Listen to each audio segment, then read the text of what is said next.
که بسیار ارزشمنده، فوق العاده است اگر کسی بتونه زبان خودش رو به هر حال رام بکنه. اولا من اینو عرض بکنم خدمتتون، در روایت هستش که اهل جهنم بیشترین چیزی که به خاطر او در عذاب هستن به خاطر زبانشون. این زبان از 70 گناه کبیره‌ای که علمای اخلاق شمردن 20 تاش رو فقط زبان میتونه مرتکب بشه. 20 تاش رو زبان میتونه مرتکب بشه.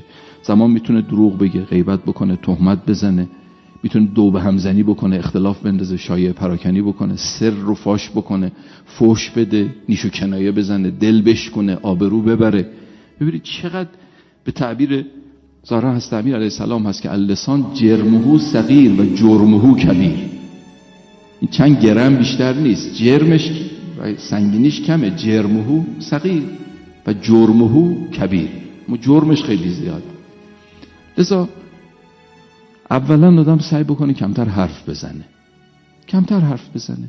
شما ببینید ماشین وقتی تو گاراژه یا گوشه کنار خیابون پارکه، این خطری چندان نداره، خطری نداره مگر اینکه یه ماشین دیگه بهش بزنه. ولی این ماشین وقتی راه بیفته یواش یواش آسیب‌هاش پیدا میشه. اگر این ماشین سرعت بگیره تو اتوبان، خیلی سرعت، این آسیب‌ها و خطراتش بیشتر میشه. اگه خیلی سرعت مثلا با 180 تا داره تو یه جا میره، این خیلی آسیب پذیره، آسیباش خیلی بیشتر. خب زبان هم تا وقتی تو گاراژ دهان هست خطر نداره، اما وقتی حرکت کرد، راه افتاد و حرف زد، خطراتش زیاد میشه. وقتی زیاد حرف زد مثل همون ماشینی است که سرعتش زیاده. لذا امیرالمومنین علیه السلام میفرماید که المرء اذا کثر کلامه کثر خطاؤه.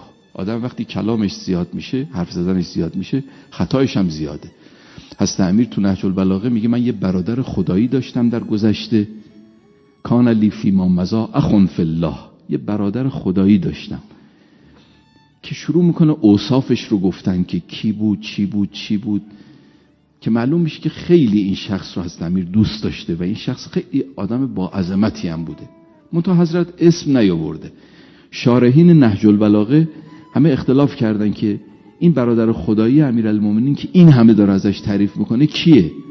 بعضی گفتن مثلا ابوذر، بعضی گفتن سلمان، بعضی گفتن عثمان ابن مظعون هستش، هر کی چیزی گفته. ولی هر کی هست معلومه که امیرالمومنین خیلی اسم براش مهم نبود. اگه بود که خودش میگفت.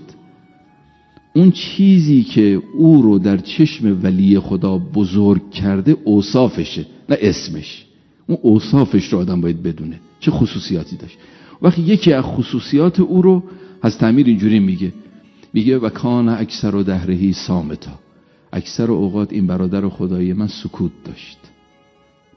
و کان اکثر دهرهی صامتا و کان علی ان یسمع احرس منه علی ان یتکلم.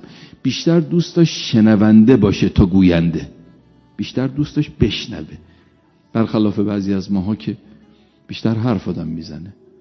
با اینکه شاید خیلی هم حرف برای زدن نداشته باشیم ما، اما از درز دیوار هم حرف میکشیم بیرون. همینجوری آدم، خب این طبیعی که لرزشاش هم زیاد میشه. ما چقدر ما حرف درست و درمون برای زدن داریم.